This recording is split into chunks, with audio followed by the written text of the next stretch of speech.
आज हम चर्चा करेंगे नाग पंचमी की पौराणिक कथा और इसके महत्व के विषय में। तो ये कथा है राजा परीक्षित के समय की। राजा परीक्षित जी जो थे वो अभिमन्यु के पुत्र थे। अभिमन्यु अर्जुन के पुत्र थे और उस अभिमन्यु के पुत्र राजा परीक्षित थे। तो आप सोच सकते हैं कि वो कितने वीर, दयालु और करुणा से भरे हुए होंगे। तो एक बार क्या होता है कि राजा परीक्षित जंगल में जाते हैं शिकार के लिए, और वो शिकार के लिए बहुत दूर निकल जाते हैं। तो उनको बहुत ज़्यादा भूख और प्यास लगती है। तो वो वहीं पे एक आश्रम होता है, शमीक ऋषि का आश्रम। शमीक ऋषि जो थे वो श्रृंगी ऋषि के पिताजी थे।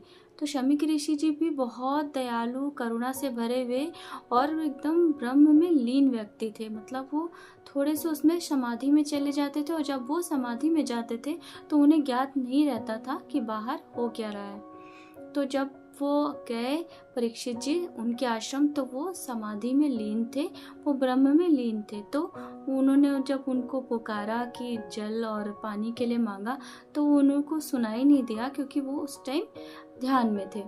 तो जब उन्होंने मांगा और वो देखे कि वहाँ से कोई रिस्पॉन्स नहीं आया, और उस टाइम आश्रम में कोई नहीं था, सभी शिष्य और उनके पुत्र बाहर लकड़ी लाने के लिए गए हुए थे।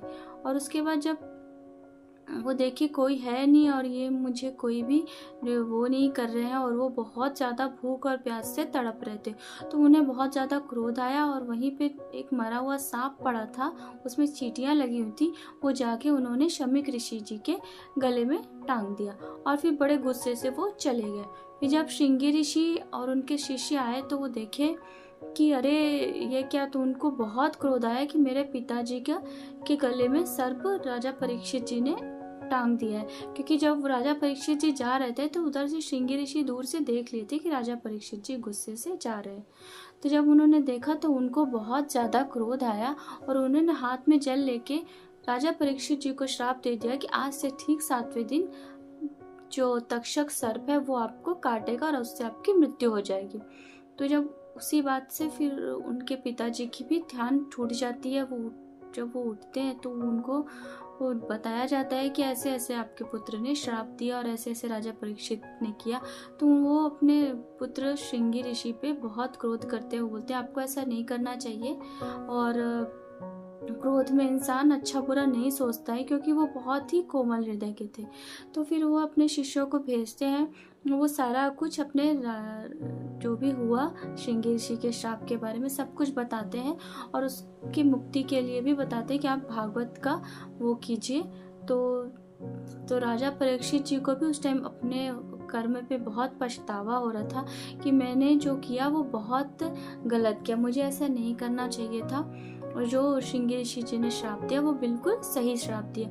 तो उसके बाद राजा परीक्षित जी 7 दिन का भागवत करते हैं, और उसके बाद उनके सारे यत्न करते हैं राज दरबार द्वारा कि उनको सर्प ना काटे।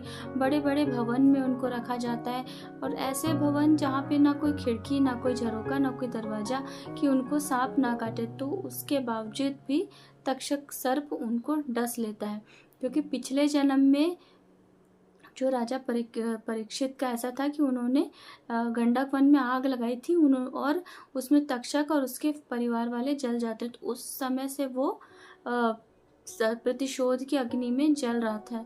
तो अभी उसको मौका मिला था तो उन्होंने उसको डस लिया, और जिससे उनकी मृत्यु हो गई।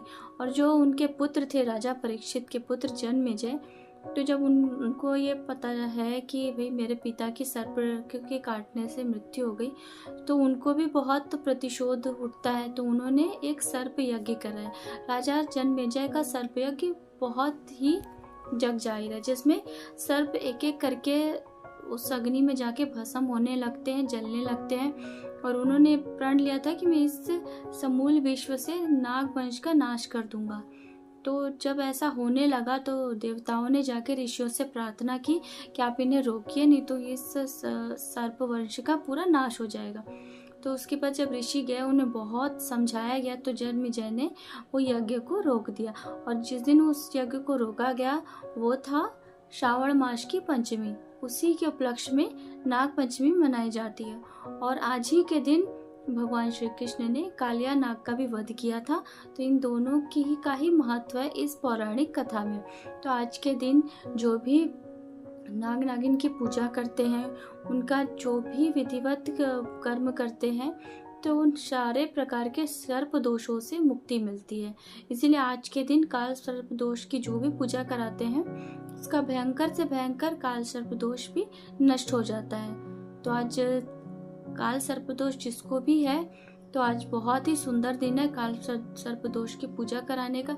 और अगर नहीं है आपके पास कोई पंडित का कुछ भी, या फिर आप नहीं इतना सामर्थ्य, तो आप खुद भी छोटे से नाग नागिन चांदी के लाके उसकी विधिवत पूजा करके उसका आप जल प्रवाह कर दे, उससे भी आपके जो काल सर्प दोष है उसकी शांति होती है।